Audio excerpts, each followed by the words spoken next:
Dry run sa operasyon ng traffic lights sa Calasiao, Santa Barbara Junction isinagawa. Narito ang report.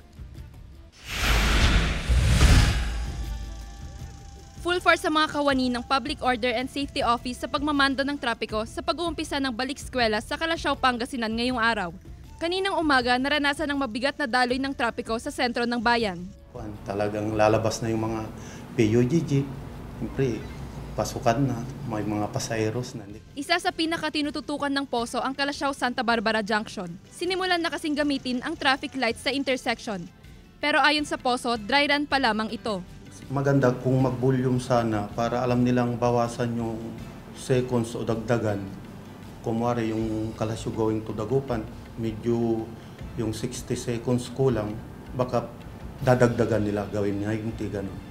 O yung diferensya kung anong portion yung medyo konti yung sasakyan, babawasan nila yung time.